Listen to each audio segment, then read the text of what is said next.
Halo semuanya, perkenalkan nama saya Kilin dari kelas 9C. Dan sekarang saya akan membagikan cerita inspiratif yang telah saya buat yang berjudul Saya dan Tuhan.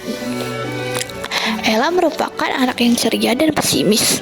Si ceria Ella selalu senang saat bertemu dengan teman-teman dan guru-guru di sekolahnya. Ia juga senang melakukan suatu hal yang baru, tetapi terkadang ia berpandangan negatif jika ia melakukan suatu hal dan membuat dirinya merasa bersalah. Ella mempunyai hubungan yang kurang dekat dengan Tuhan. Ia jarang berdoa dan pergi ke gereja. Suatu hari Ella menghadapi suatu masalah yang cukup besar. Ella menghadapi konflik dengan temannya yang bernama Lenny pada 6 Mei 2024. Lenny dikenal sebagai pribadi yang labil. Ellie dan Lenny berteman sudah lama dan baru kali ini menghadapi konflik di antara keduanya. Suatu hari Ella ingin bermain dengan temannya bernama Cila di sekolah. Cila mempunyai pribadi yang polos. Si polos Cila adalah teman yang dekat dengan Ella dan Lenny. Lenny melihat bahwa Ella sedang bermain dengan Cila. Lenny merasa iri hati karena Ella bermain dengan Cila. Si fluktuatif Lenny memendamkan perasaan iri hati tersebut. Lenny segera balik ke kelas dan terus memikirkan kejadian tersebut. Lenny merasa terbebani dengan kejadian tersebut. Lenny merasa marah dan berencana untuk mencelakai Ella. Lenny berencana untuk menjelek-jelekan Ella kepada Cila. Pelajaran fisika pun dimulai. Lenny membuka perangkat elektroniknya dan mengirim pesan yang buruk tentang Ella ke Cila. Cila membuka perangkat elektroniknya.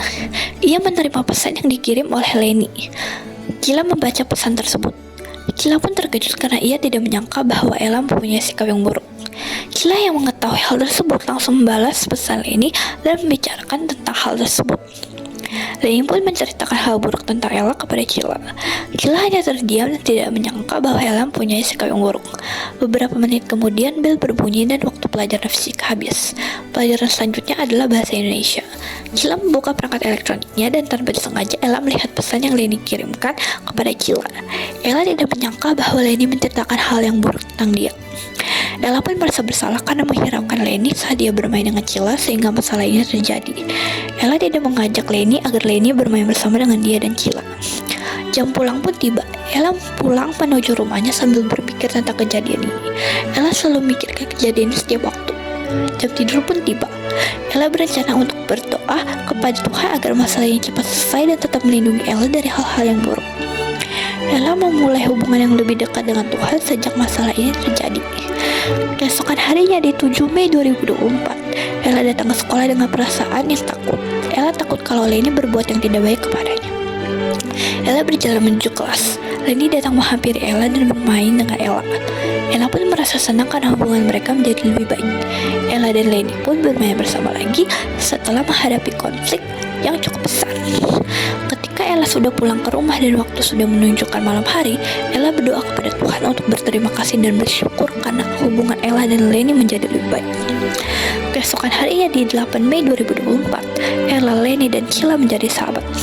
Belajar dari kejadian tersebut, Ella menjadi rajin berdoa. Waktu pun terus berlalu. Ella, Lenny, dan Cila naik ke kelas 9. Saat sudah naik ke kelas 9, Ella diajak oleh papa dan mamanya untuk pergi ke gereja. Ella pun ikut ke gereja dan lebih mendekatkan diri kepada Tuhan. Dan Ella pun selalu rutin berdoa sebelum melakukan kegiatan dan sebelum tidur. Perenungan yang dapat kita tarik dari insiden ini yaitu kita harus selalu datang kepada Tuhan. Tidak hanya datang karena ada masalah dan saat masalah sudah selesai, kita langsung jauh dari Tuhan, tetapi selalu datang kepada Tuhan bagaimanapun keadaan kita. Seperti yang tertulis pada Amsal 16 ayat 28 yang berbunyi, orang yang curang menimbulkan pertengkaran dan seorang pemfitnah menceraikan sahabat yang karib. Terima kasih sudah mendengarkan cerita inspiratif saya. Tuhan Yesus memberkati.